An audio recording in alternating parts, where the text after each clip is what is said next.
The message came while the choir was still singing. My phone vibrated softly in my purse, and I almost ignored it, thinking it was another sympathy text. But when I looked down, my heart stopped. I am still alive. Trust no one. I froze beside the casket. Around me, mourners whispered prayers, the air thick with lilies and grief. I wanted to scream, but all I could do was clutch the phone, afraid that one wrong move would shatter what was left of my world. My name is Eleanor Brooks, and today was supposed to be the day I said goodbye to my husband, Walter. We were married for 45 years, and I thought I knew him better than anyone alive. We built our life here in Maple Hollow, Oregon, a small town where everyone waves, the rain never truly stops, and secrets usually die before people do. I was born in a house 2 streets from where we lived. My father was a carpenter, my mother a quiet woman who taught me that dignity meant standing tall even when no one noticed you. I became a seamstress, the kind who remembers every customer's story better than her own. I believed that if you could mend fabric, you could mend a marriage, a friendship, maybe even a broken heart. For most of my life, that belief held true. Walter fixed watches. His hands were steady, patient, made for precision. When we were young, we had little more than love and a shared belief that honest work could make a happy home. Over the years, we raised 2 children, Nathan and Laura, and filled our days with small rituals, his morning coffee before the sun, my late-night sewing by the window. The quiet moments were the ones I thought would last forever. But the older our children grew, the less they seemed to remember where they came from. Nathan became a lawyer in Portland, always rushing, always speaking in numbers and deadlines. Laura ran a design firm, full of modern talk and impatience for anything that reminded her of the past. They used to call me every Sunday. Lately, they only called when they needed something. I pretended not to notice. When Walter's accident happened, it felt like losing the last piece of my own reflection. They said there had been a fire in his workshop, an electrical spark that took everything in seconds. I remember the smell of smoke on his tools when the police returned them. I cried until my throat burned. Nathan handled the papers. Laura arranged the funeral. I simply tried to breathe. And now, as I stood there surrounded by hymns and condolences, I looked at their faces, calm, almost rehearsed, and the words on my phone echoed again and again. I am still alive. Trust no one. Could it be Walter? Could my husband somehow be alive?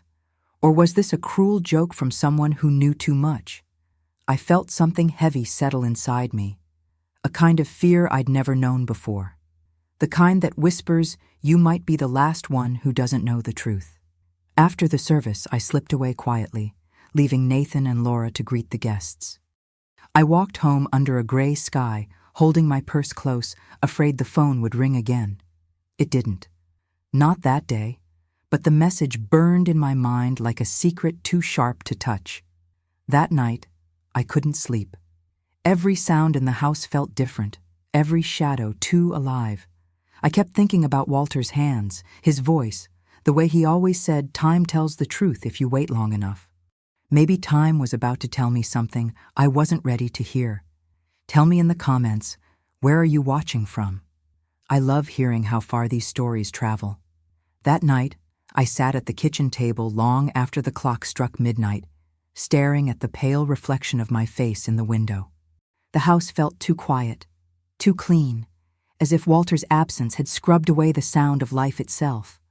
I tried to pray, but every word came out hollow. My mind kept circling back to the message, those 6 words that refused to fade. I am still alive. Trust no one. I picked up the phone again, checking the number. It had no name, just a string of digits I didn't recognize. I thought of calling it back, but fear pinned me to the chair. If it really was Walter, what would I say?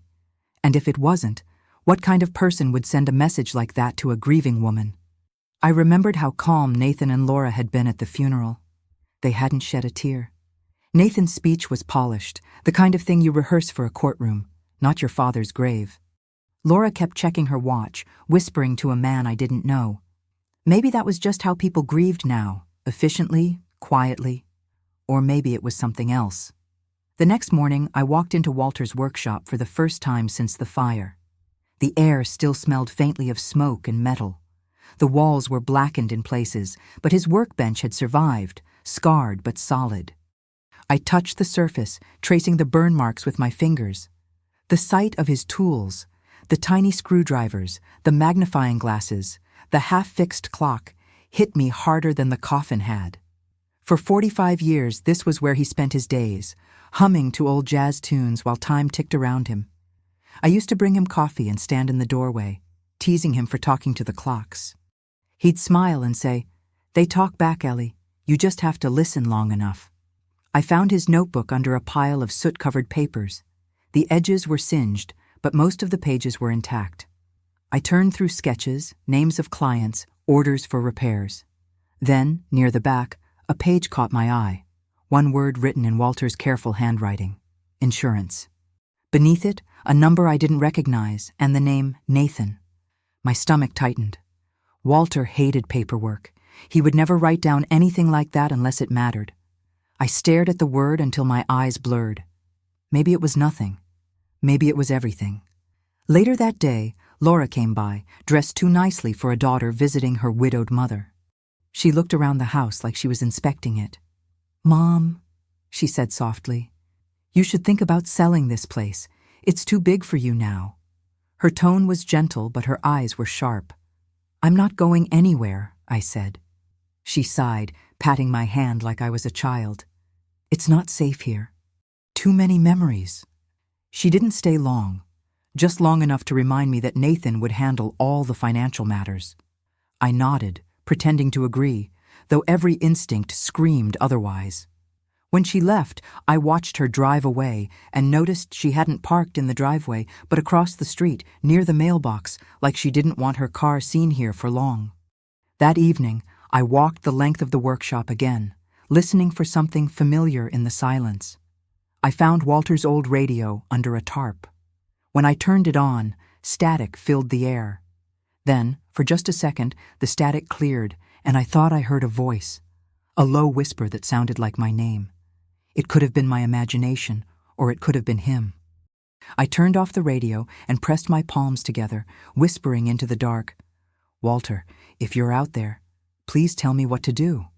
The only answer was the ticking of a single clock on the wall, the one he'd been fixing before the fire. It ticked once, then stopped. The next morning, I woke before dawn. The house was wrapped in that pale blue light that makes everything look honest, even when it is not. I brewed a pot of coffee, though I barely tasted it. My hands were restless, so I started cleaning, first the kitchen, then the living room, then the workshop again. I told myself it was to feel useful, but really, I was looking for something. I just didn't know what. Walter's notebook stayed open on the table. That single word, insurance, kept calling me back. I knew we had a policy, but we had set it up years ago, modest and simple, just enough to cover funeral costs and a little security for me.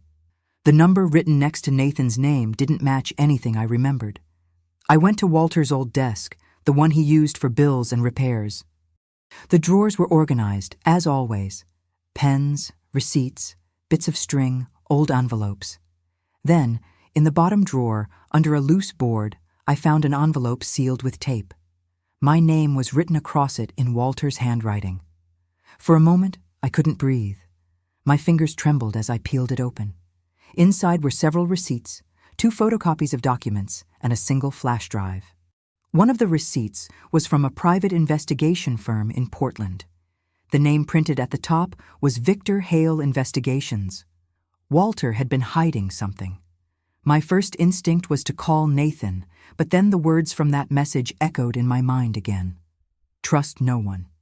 I placed the phone down and instead searched Victor Hale online.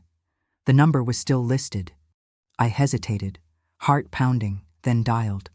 A man answered after 2 rings, his voice low and tired. "This is Victor." I swallowed hard. "My name is Eleanor Brooks. I found your card in my late husband's things." There was a pause. I could hear the rustle of papers on his end. "Walter Brooks," he said slowly. "You're his wife." "Yes." His tone changed, sharpened. "Ma'am, where are you calling from?" "Home." Another pause, longer this time. "Listen carefully. Don't talk about this on the phone. Can we meet somewhere public?" The sound of his voice made something cold settle in my stomach. "Why?" I asked. "Because your husband was worried someone was watching the house." I agreed to meet him at the diner near the highway that afternoon. After I hung up, I sat still for a long time, staring at the clock on the wall. It was ticking again, slow and steady, like a reminder that time was still moving even if I wasn't. At the diner, Victor looked older than his voice.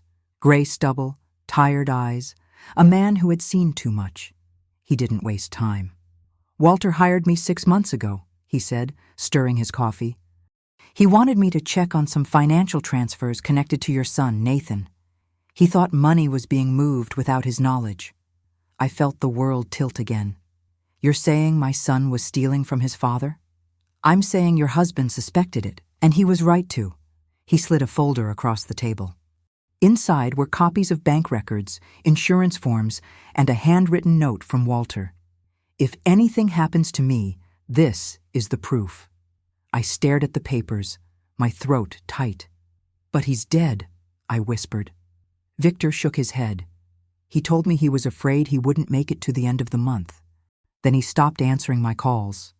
I looked out the window, watching the cars pass on the wet road, and a memory rose up. Walter sitting on the porch one evening, his eyes distant.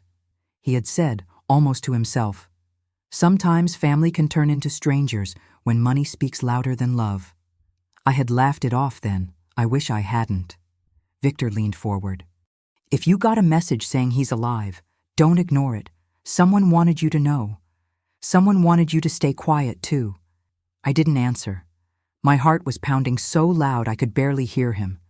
For the first time since the funeral, I realized that grief might not be my biggest enemy. Truth might be. When I got back home from the diner, the sky was already folding into night.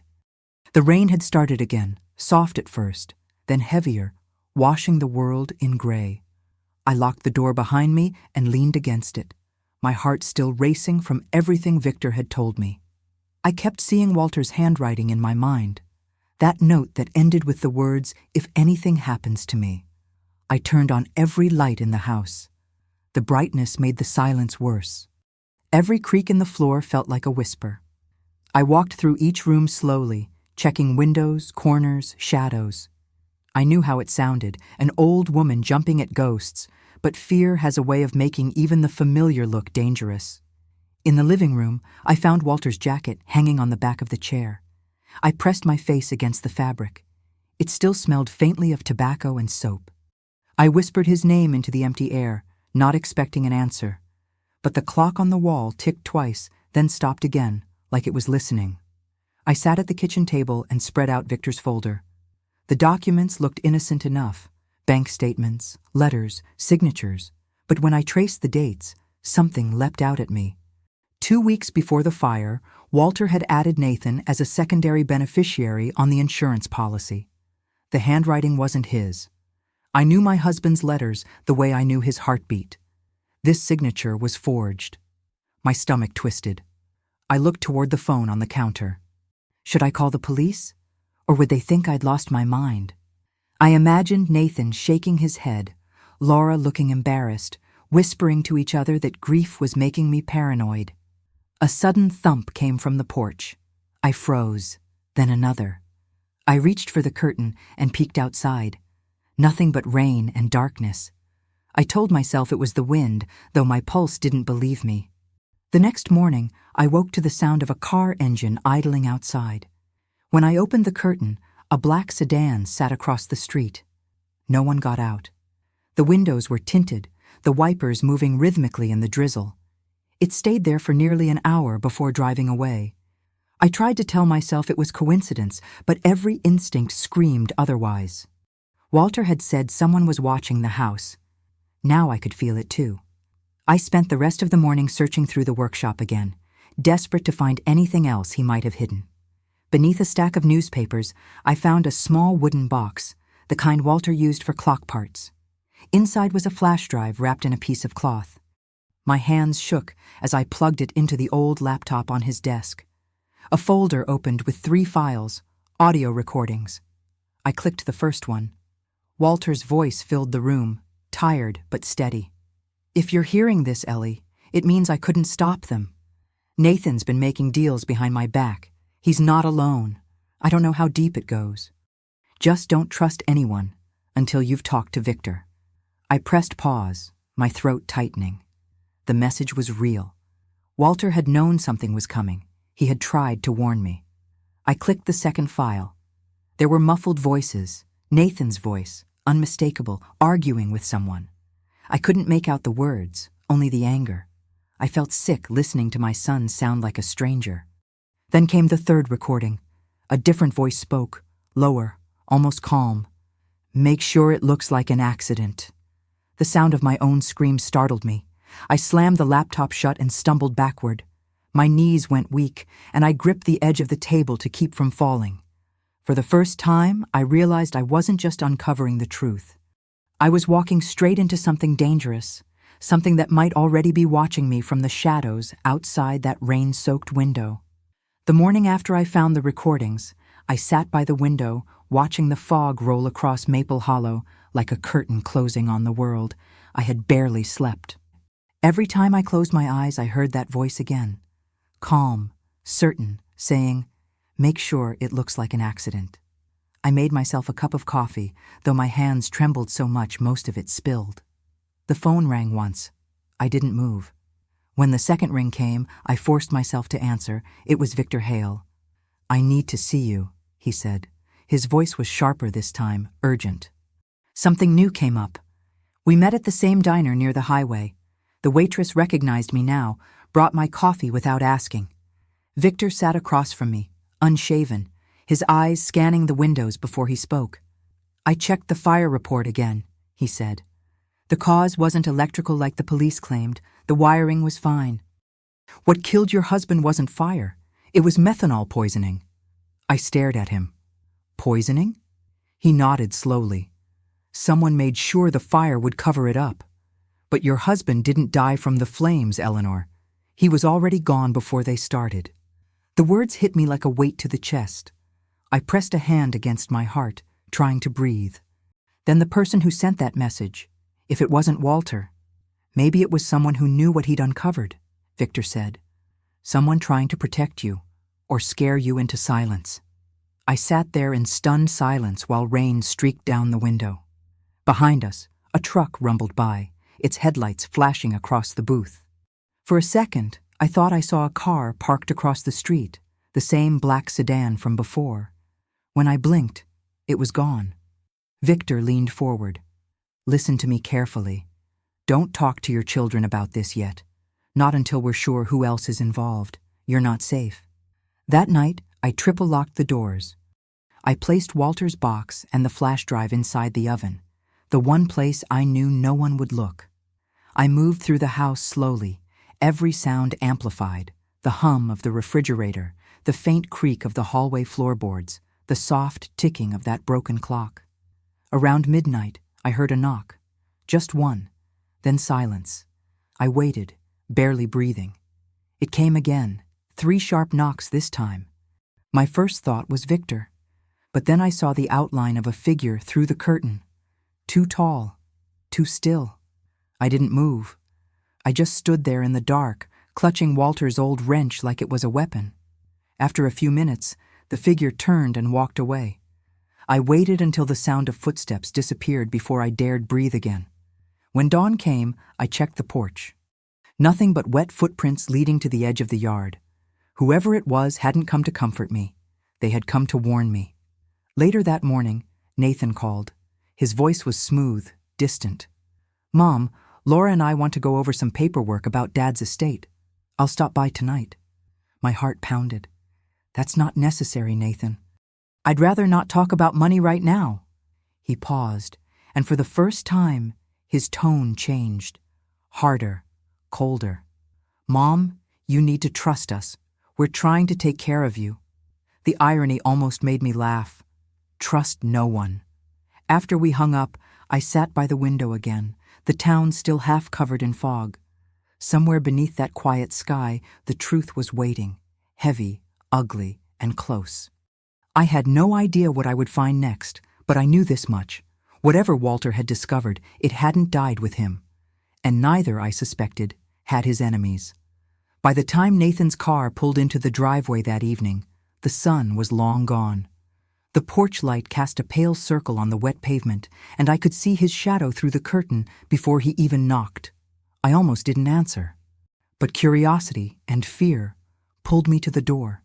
He stood there in a dark suit, too polished for a casual visit. His smile was practiced, his eyes scanning the house behind me as if checking what was left to claim. "Mom," he said softly, "can we talk?" I stepped aside, and he walked in, shaking the rain from his jacket. Laura followed close behind. I hadn't even realized she was in the car. She gave me a quick hug, the kind you give to someone you want to be done with. The air between us felt fragile, full of things none of us were saying. Nathan sat at the kitchen table, opening a folder full of papers. "These are just some documents about the estate," he said. "We want to make sure everything transitions smoothly. Dad would have wanted it that way." I stayed standing. "Your father's been gone barely a week. Maybe we should wait." Laura spoke up, too quickly. "Waiting only makes it harder, Mom. It's better to handle things while they're still clear." Clear. That word stung. I looked at their faces, their calmness, their efficiency, and thought of the forged signature, the insurance policy, the recording of Nathan's voice arguing in anger. I felt a cold wave rise inside me. Nathan noticed my silence. "Is something wrong?" I met his gaze. "Did your father ever talk to you about insurance?" He blinked, surprised, but only for a second. "Maybe once or twice. Why?" "There was a new policy," I said, "with your name on it." Laura shifted in her seat. "Mom, that's nonsense. Dad wouldn't do that without telling us." Her slip was small but sharp. Without telling us. I realized they already knew. They were testing how much I had discovered. I smiled faintly and said nothing. Nathan reached across the table and took my hand. His touch felt wrong, too firm, too rehearsed. "Mom, you've been under so much stress," he said gently. "Grief makes people imagine things. Maybe you should come stay with me in Portland for a while, just until you feel steady again." The offer sounded kind, but I heard what he wasn't saying. Control, containment, silence. "I appreciate that," I said quietly. "But this is my home." Laura's jaw tightened. Nathan forced a smile, closed his folder, and stood. "All right," he said, his tone turning cool. "Just think about it. We'll come back tomorrow." When they left, I locked the door behind them and leaned against it, shaking. The quiet of the house pressed against my ears until I could hear the ticking clock again. One tick, then a pause, then another tick, steady, deliberate, like a pulse reminding me I was still alive. I walked into the workshop, turned on the lamp, and took out the flash drive again. I listened to the first recording over and over until I could hear every breath in Walter's voice. Then I played the second one and turned the volume up as loud as I could. This time, I caught something new. Nathan saying a name between the muffled words. "Laura, it has to look real." It felt like the air left the room. My children, both of them, had been part of this. I closed the laptop and pressed my palms together, whispering, "Walter, what did they do to you?" In that moment, a car engine roared outside. Headlights flashed through the blinds, the same black sedan. It slowed in front of the house, then drove off. I didn't sleep that night. I sat by the window with Walter's wrench in my lap, waiting for the morning light, knowing the truth had stopped being a mystery. It had become a threat. Morning came slow and heavy, as if the sun itself was afraid to rise over Maple Hollow. I hadn't slept at all. My body felt like glass, brittle, transparent, ready to shatter. The smell of rain still lingered in the air, mixing with coffee that had gone cold hours ago.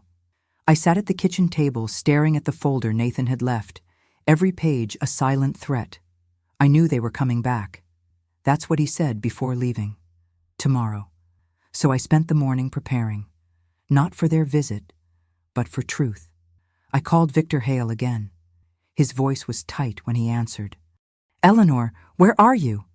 "At home," I said. "You shouldn't be," he warned. "There's more you need to see. I found something in Walter's bank statements, money wired to a company that doesn't exist. It leads back to your son's law firm." The words twisted in my stomach. "Then it's true. Nathan and Laura—" "Eleanor," he cut in, "don't say their names on the phone. Someone might be listening. Meet me in town in 1 hour. Bring the flash drive." I agreed and hung up, but something in his tone unsettled me. He sounded rushed, distracted. Still, I wrapped the drive in a small cloth and slipped it into my purse. Before leaving, I walked through each room one last time. I paused at Walter's workbench, touched his tools, whispered a promise to him. "I'll finish what you started." Outside, the street was quiet, too quiet. The same black sedan wasn't there, but a new car sat 2 houses down, a blue one I didn't recognize. I started walking, clutching my purse close. The air smelled like wet asphalt and pine. Halfway down the block, I heard a car door shut. I didn't turn around. I just kept walking, faster. When I reached the corner, another door slammed. Footsteps behind me, steady, deliberate. I crossed the street and ducked into Main Street Cafe, pretending to look for something in my bag. The bell above the door jingled softly as I stepped inside. The waitress, a young woman named Maggie, smiled in recognition. "Morning, Miss Eleanor. You're out early." I forced a smile. "Just needed some air." I sat in a booth near the back, facing the window. Through the glass, I saw a man standing by the lamppost outside, pretending to check his phone. He wasn't from Maple Hollow. You can always tell who belongs and who doesn't. 15 minutes passed before Victor arrived.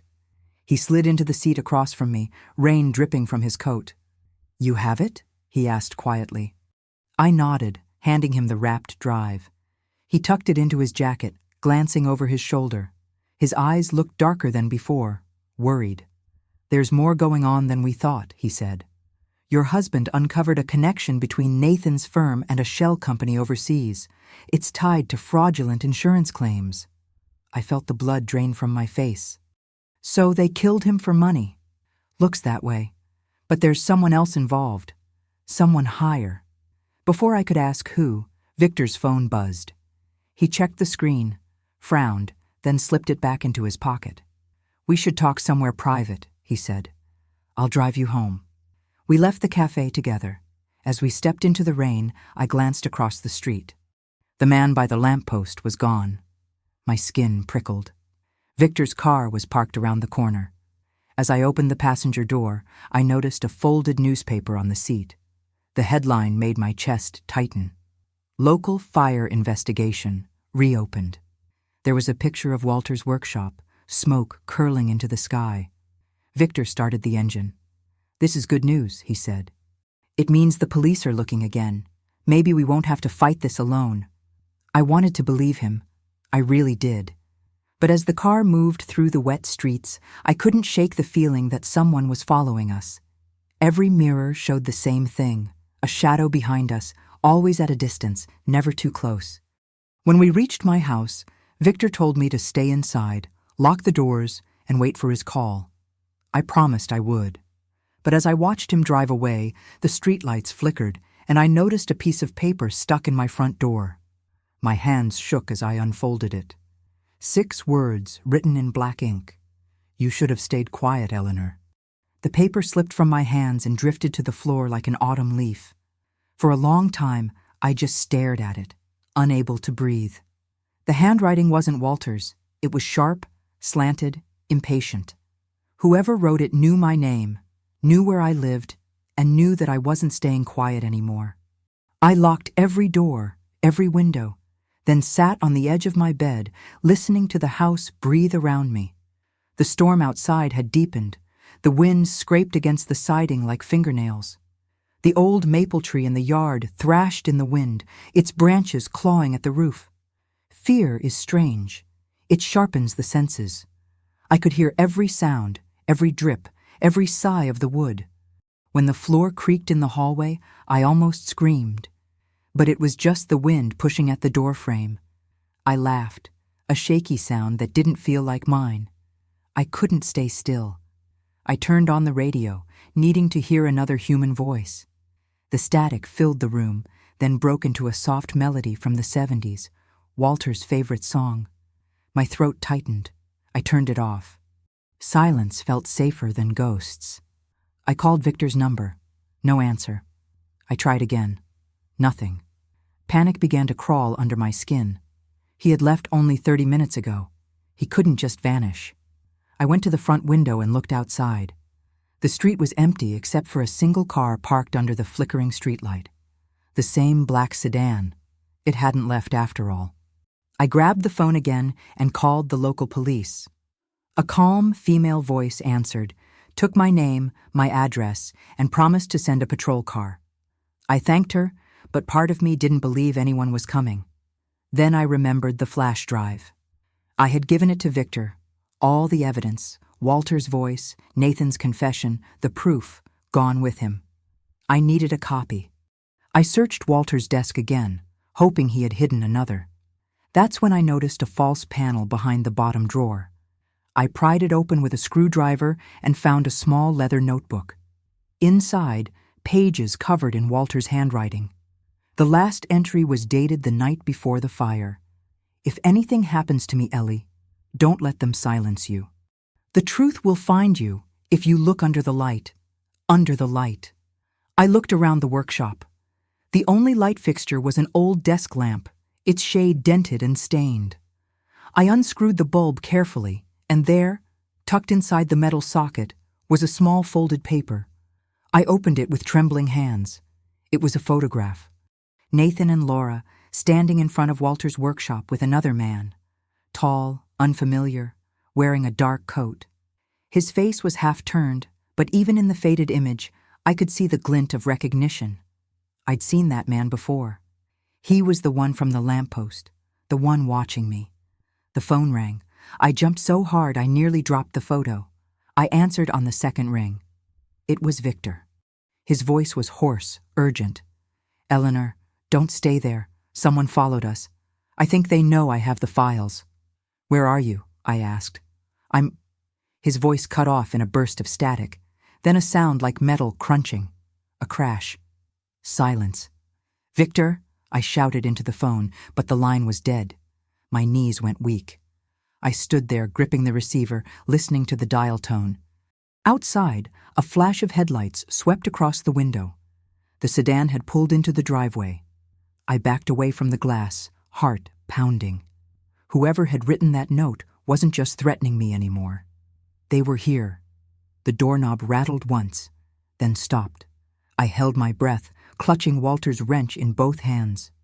After a few eternal seconds, the sound of footsteps retreated, slow and heavy, until all that was left was the ticking of the broken clock. One tick, then silence. I sank to the floor, shaking so hard I could barely hold the wrench. The rain outside grew louder, washing against the windows like the sea. Somewhere deep inside me, something shifted from fear to resolve. If they wanted me silent, they had chosen the wrong woman. By sunrise, the storm had passed, but the house still felt soaked in dread. I hadn't slept. My eyes ached, my mind raced, and every breath felt like walking through smoke. The note still lay on the floor, its ink slightly smeared by rainwater that had blown in under the door. I refused to pick it up. I didn't need another reminder of how close danger had come. Instead, I went back to Walter's notebook. The phrase, "look under the light," kept circling in my mind. I had already found the photograph, but maybe there was more. I studied every page again, this time reading between the lines, tracing his words with my fingertips. In one entry, Walter mentioned a name I hadn't noticed before, Callahan. I didn't know who that was, but beside it he'd written a phone number. I dialed it from the kitchen phone. It rang 4 times before a man's voice answered. "This is Callahan." I hesitated. "My name is Eleanor Brooks. You don't know me, but my husband, Walter Brooks, may have contacted you before he died." A pause. Then quietly, "He did, and I've been waiting for this call." My throat tightened. Waiting? He said you'd reach out if something happened to him, Callahan replied. He gave me instructions to deliver certain information only to you. But ma'am, there's a problem. Someone's been trying to erase every trace of his investigation. The files, the payments, the audio recordings, they've all been flagged. I gripped the receiver tighter. Flagged by who? I can't say over the phone, but it's not just your family. A chill spread through me. Are you saying this goes beyond Nathan and Laura? Yes, he said simply. And if what I suspect is true, your husband's death was part of something much larger. He gave me an address, a storage unit on the edge of town, and told me to meet him there before sunset. Then the line went dead.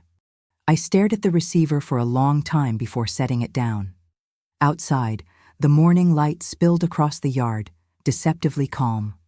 I packed a small bag, Walter's wrench, the notebook, and a kitchen knife I hoped I wouldn't need. The drive to the storage facility took 15 minutes. Maple Hollow was quiet, the streets glistening with leftover rain. When I reached the unit number Callahan had given me, the door was already open. A single bulb flickered overhead. Callahan? I called softly. A man stepped out from the shadows, tall, lean, wearing a tan jacket. His hair was streaked with gray, and his expression was one of exhaustion. Eleanor, he said, his voice firm but kind. Your husband trusted me. I used to work with Victor before he retired from the force. Walter came to us together. At the mention of Victor's name, my chest tightened. He's dead, I whispered. Callahan's eyes softened. I know. I heard it on the scanner last night. They made it look like an accident. He handed me a thick envelope. Inside were photographs, printed emails, and a list of transactions connecting Nathan's firm to a shell corporation based in Nevada. Your husband found this trail months ago, Callahan explained. But when he started digging too deep, someone tried to stop him. I flipped through the pages, my hands trembling. One of the emails had Laura's name in the subject line. Another referenced a payment made to someone called Henderson & Co., a law firm that didn't exist. What do they want from me? I asked. They think you have what Walter hid, Callahan said, and they won't stop until they find it. That flash drive, was it the only one? I gave it to Victor, I said quietly. He swore under his breath. Then we have to assume it's gone. The sound of an engine outside cut through the air. We both froze. Callahan peeked through the crack in the door, then turned to me. They found us, he said. Get down. The next moment shattered into chaos.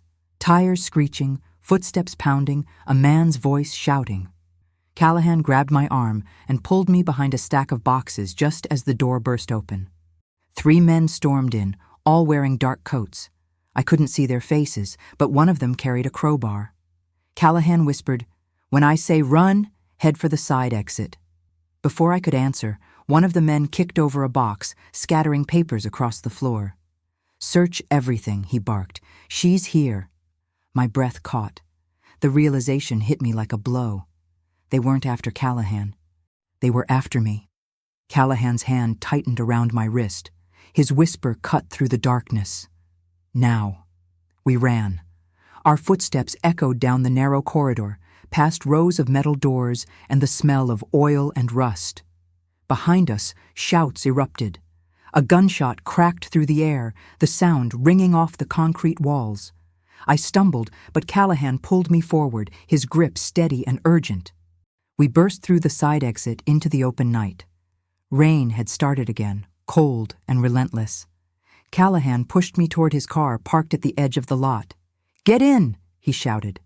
I climbed into the passenger seat as he jumped behind the wheel. Tires screeched. The headlights sliced through the rain as we sped away. My heart pounded so hard I could barely hear myself breathe. "Who are they?" I asked, my voice trembling.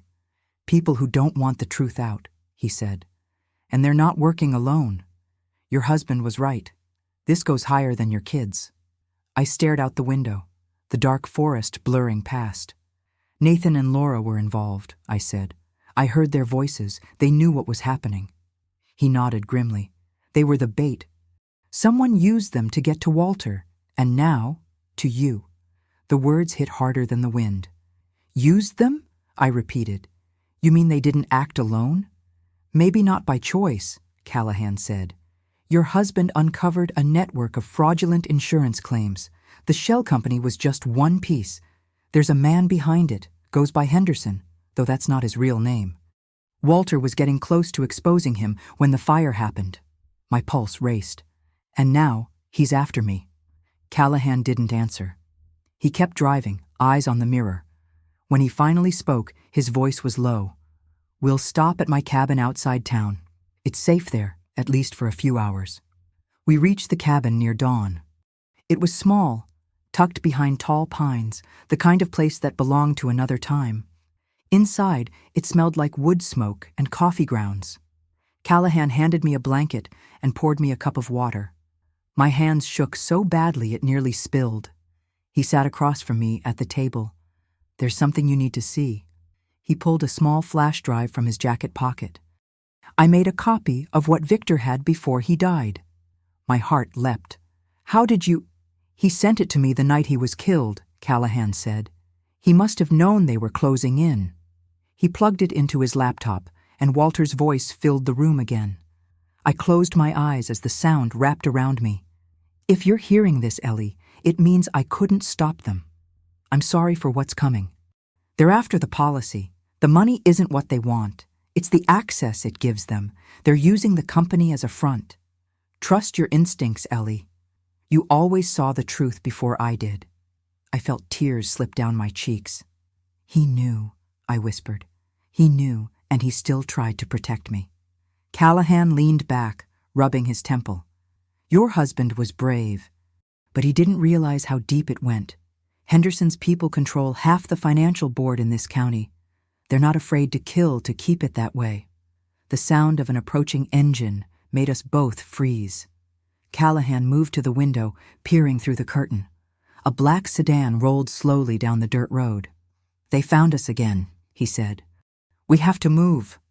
Before we could reach the door, a voice echoed from outside. Eleanor Brooks, we know you're in there. The words sent a jolt through me.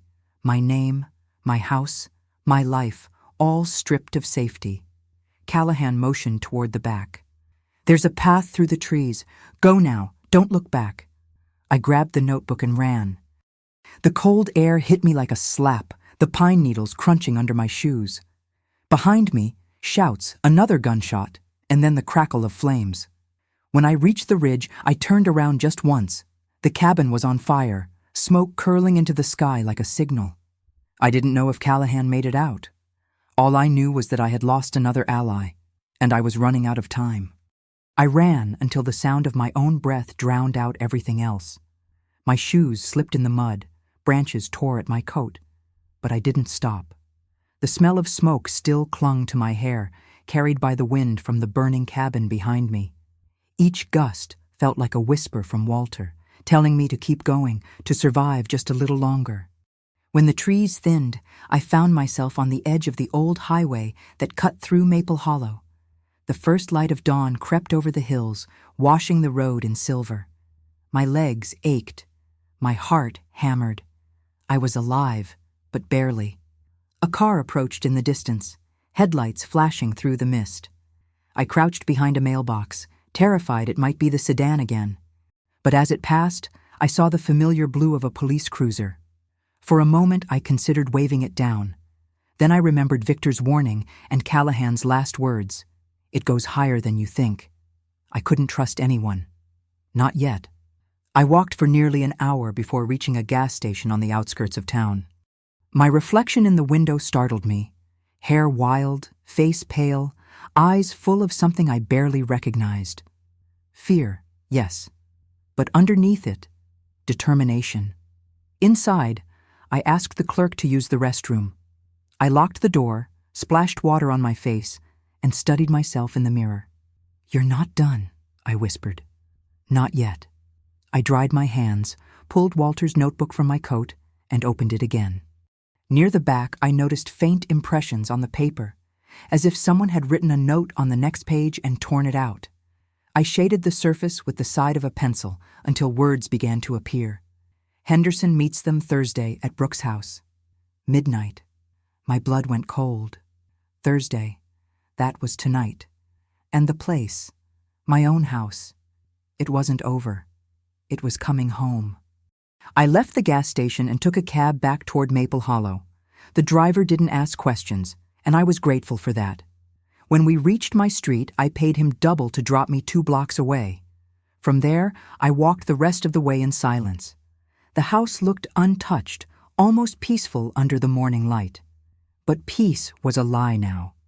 I unlocked the door carefully, half expecting someone to be waiting inside. Nothing moved except the curtains fluttering in the draft. I set Walter's notebook on the table and walked through each room, checking for signs of entry. Everything looked normal. Too normal. The calm before a storm. In the workshop, I found the photograph again, the one of Nathan, Laura, and the man called Henderson. I held it under the light, studying every detail. Henderson's face was clearer now. Sharp jaw, narrow eyes, a faint scar near his temple. I had seen him once before, years ago, at Nathan's law firm party in Portland. He'd shaken my hand and called me the famous Mrs. Brooks. Back then, I thought it was just charm. Now I knew better. I placed the photo in my pocket and looked around the workshop one last time. The tools, the burnt wood, the smell of oil and ash. It all felt like a message from Walter. He had left me a map, and I was finally learning to read it. That evening, I prepared as the sky darkened again. I turned off every light in the house except the lamp in the living room. I sat by the window, waiting. Midnight was only hours away. Outside, the rain started again, steady and relentless. Each drop hit the window like a countdown. When the clock struck 11:30, headlights appeared at the end of the road. My pulse quickened. 2 cars this time. I watched as Nathan stepped out first, his coat pulled tight against the rain. Laura followed, carrying a briefcase. A third man climbed out of the second car, Henderson, the man who had stolen my husband's life. They walked up the path together, moving like people who believed no one could touch them. As they reached the porch, I whispered to the empty room, "You wanted a meeting, Henderson. Let's finish it." I slipped behind the curtain, clutching Walter's wrench. The doorbell rang once. Then came Nathan's voice, calm, almost rehearsed. "Mom, open up. We need to talk." For a long moment, I didn't move. The rain hammered the roof, thunder rolled in the distance, and Nathan's voice echoed again through the door. "Mom, please, it's important." My pulse was a drum inside my chest. I took a deep breath and forced my shaking hands to still. I opened the door halfway, letting the light from the living room spill across their faces. Nathan smiled, polite and strained. Laura hovered behind him, clutching her briefcase to her chest like it contained her soul. And behind both of them stood Henderson, taller than I remembered, eyes sharp, movements precise. He wasn't a man who asked for permission. He was a man who took it. "Evening, Mrs. Brooks," he said smoothly. "Sorry to intrude so late. We wanted to settle a few details about your husband's estate." I looked at him, my grip tightening around the edge of the door. "Estate?" I said quietly. "Or evidence?" Henderson's smile faltered for the briefest second before returning, wider now, practiced. "You've been talking to people who don't have your best interests at heart." "I've been listening to my husband," I said. "He left me enough to know what you did." The air seemed to thicken. Laura looked at me, eyes wide, panicked. "Mom, please stop. You don't understand." "Oh, I do," I said softly. "You both signed away your father's life for money you'll never spend in peace." Nathan stepped forward. "That's not true." "Then why did Walter record you?" His face went pale. Henderson's voice cut through the tension like a blade. "Where are the files, Mrs. Brooks?" I almost laughed. "You burned them, didn't you? Or maybe you killed the men who had them." "But Walter was smarter than all of you. He made copies. And one of them is somewhere you'll never reach." His jaw tightened. "You don't want to make this harder than it needs to be." "I'm an old woman," I said. "Hard is all I have left." Laura's tears broke first. She turned on Henderson. "You said no one would get hurt." He shot her a glare that froze her in place. "Shut up." Nathan tried to speak, but Henderson pushed past him, stepping into my living room without waiting for permission. "Last chance," he said. "Where is it?" I stood my ground. "Under the light," I whispered. For a second, confusion crossed his face. Then I reached behind me and pulled the lamp cord. The entire room plunged into darkness. Henderson cursed, moving blindly. I stepped aside, heart racing, and flipped the switch on the small recorder hidden on the table. Walter's voice filled the dark room.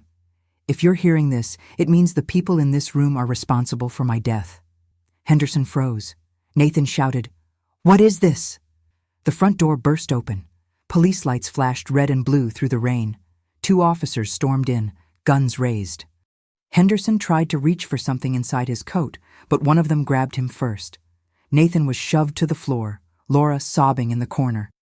I stood there in the dim glow of the flashing lights, shaking but steady. The officer nearest me said, "Ma'am, are you hurt?" "No," I whispered. "Just done." It turned out Callahan had managed to send the files before the cabin burned. The local police had been working quietly with the state investigators ever since. They'd traced the evidence back to Henderson's company and intercepted his calls. When I told them about tonight's meeting, they were ready. As they led Henderson and my children away, the storm outside finally broke into a soft drizzle. I stepped onto the porch, the rain cold against my face. Walter's voice still echoed in my head, calm, certain, forgiving. "You always saw the truth before I did." And for the first time in weeks, I felt something like peace. The days after the arrest felt unreal, like walking through a dream made of silence. The house was empty again, but it was a different kind of quiet, one that didn't feel like fear anymore. For the first time in months, I could breathe without listening for footsteps outside my window. The police came and went for several days, gathering statements, collecting evidence. I told them everything about the messages, the recordings, Victor, Callahan, even the photograph hidden in the lamp. They took notes, asked questions, and thanked me for my bravery. I didn't feel brave. I felt old, tired, and hollow. The night after the final interrogation, I sat in the living room with a cup of tea that had long gone cold. The clock Walter built, the one that had stopped the night of the fire, ticked again. I hadn't wound it. I just found it moving one morning, slow and steady, as if time itself had chosen to start over. Maple Hollow was quiet again. The neighbors left casseroles at my door. The church sent cards, and people whispered in the grocery store when they saw me. Some called it tragedy. Others called it justice. I called it survival. Nathan and Laura's faces were everywhere, on the news, in the papers, their polished lives stripped bare for everyone to see. They had confessed to helping Henderson arrange the policy and covering up the poisoning. They said they never meant to kill their father, that it was just supposed to scare him. But words like "supposed to" don't change the truth. Henderson was charged with murder, fraud, and conspiracy. The kind of man who'd spent his life hiding behind contracts and handshakes would finally stand under real light. I didn't plan to attend the trial. I had already seen enough. One morning, I walked to Walter's grave. The sky was gray, the air cool. I placed a small bouquet of daisies beside his headstone, his favorite flower, simple and stubborn. I ran my fingers over his name carved in stone. "You were right, Walter," I whispered. "Family can turn into strangers, but love can turn strangers into strength." A breeze passed through the cemetery, rustling the leaves, and for a moment I thought I heard his voice in the wind. Maybe I imagined it. Maybe I needed to. That night I went through Walter's things one last time. I found his old watch, the one he had fixed for our anniversary years ago. I wound it and listened to the steady tick. It sounded like forgiveness. Later, I wrote a letter to Nathan and Laura. Not out of pity, but closure. "I hope you find truth in the darkness you created," I wrote, "because I already have." I didn't know if I'd ever send it. Maybe some things were meant only for the heart to hold.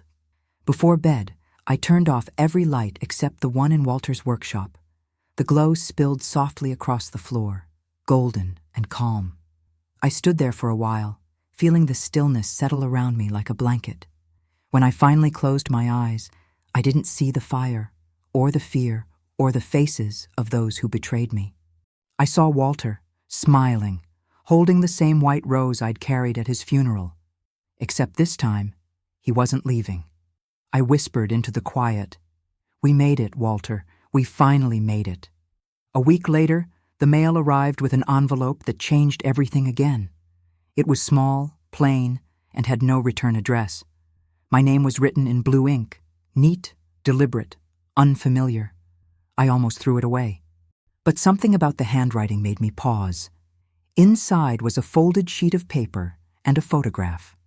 The photo showed Walter standing beside Victor Hale and Callahan, all three smiling in front of a diner. The date on the back read 2 days before the fire. Beneath it, in Walter's handwriting, were 3 words: "Trust the light." My throat tightened. I read the note that came with it. "Mrs. Brooks, your husband helped more people than you know. His work exposed a ring that reached across 3 states. Henderson wasn't the end. He was only a door. Thank you for finishing what he started. No signature, no clue who sent it. Just the lingering sense that the truth had roots deeper than even Walter had imagined." I set the letter down and stared at the photo again. Walter looked so alive, his smile soft, his shoulders relaxed. There was peace in his eyes, a kind of quiet victory. Maybe he had known this moment would come. I spent the rest of the afternoon cleaning the workshop. The soot marks on the walls were faded now. The air smelled more like sawdust than smoke. I opened the windows, let the wind move through the space, and whispered, "You're free now, Walter. So am I." Later, I took the photograph and placed it on the mantel beside the clock. The clock ticked steadily, each beat like a promise that life keeps moving forward, no matter how many times it's broken. That night, as the sun dipped behind the pines, I walked to the porch and sat in Walter's old chair. Maple Hollow glowed with soft light from the street lamps. A neighbor's dog barked in the distance, and the air smelled like rain. For the first time in months, I felt something close to peace. Not the kind that forgets, but the kind that forgives. The investigation stretched on in the background, reaching beyond Maple Hollow into places I would never see. Detectives came by once or twice to update me, but I didn't need the details anymore. I had learned that justice doesn't always come fast, but it comes steady, like the ticking of a clock that refuses to stop. I started sewing again, small things at first, a quilt for the church raffle, curtains for the kitchen window, then dresses for the girls in town who were graduating that spring. My hands remembered what my heart had almost forgotten: how to create something beautiful from pieces that don't fit anymore. Each stitch felt like a prayer, each thread like a way back to myself. At night, I wrote in Walter's notebook, not about fear, but about beginnings, about dignity, courage, and the strange mercy of truth. I wanted to leave something behind, not a warning, but a light. One evening, as I closed the notebook, I realized that I no longer checked the locks 3 times. I no longer flinched when the phone rang. The ghosts had grown quiet, not because they were gone, but because they were finally heard. I looked at Walter's photo again and smiled. "You always said time tells the truth," I whispered. Well, time finally kept its word. The wind outside shifted, gentle and warm. Somewhere in the distance, a clock struck 12, and I let it. Spring arrived in Maple Hollow with quiet footsteps. The trees outside my window bloomed again, soft white petals falling like snow over the front yard. The town felt lighter, freer, as if the earth itself had decided to start over. I found myself doing the same. Every morning I opened the curtains wide, letting sunlight fill the house. The light hit Walter's photograph first, his smile catching the warmth, and then the clock, still ticking faithfully. I took comfort in that sound. It no longer reminded me of what I'd lost, but of everything I'd managed to survive. People in town treated me differently now. Some stopped to ask how I was holding up, others simply nodded, eyes full of quiet respect. A few called me brave. I never knew what to say to that. I didn't feel brave. I had just refused to let fear finish what greed had started. The trial concluded in early May. Henderson was sentenced to life in prison without parole. Nathan and Laura received lighter sentences after testifying against him, but their testimonies were full of half-truths and apologies I couldn't bring myself to hear. I didn't attend court. I read about it in the paper the next morning, sitting on the porch with coffee and the sound of birds. The article called me a symbol of resilience. I tore that part out and threw it away. I wasn't a symbol. I was a woman who had loved, lost, and learned to stand again. A few weeks later, I received one final letter, this time from Laura. The handwriting was shaky, uneven. "Mom, I don't expect forgiveness. I just want you to know that Dad loved you more than anything. I see that now. I hope someday you'll remember us before all this. Love, Laura." I read it 3 times before setting it down. I didn't cry. I simply placed it inside Walter's notebook and whispered, "Maybe one day."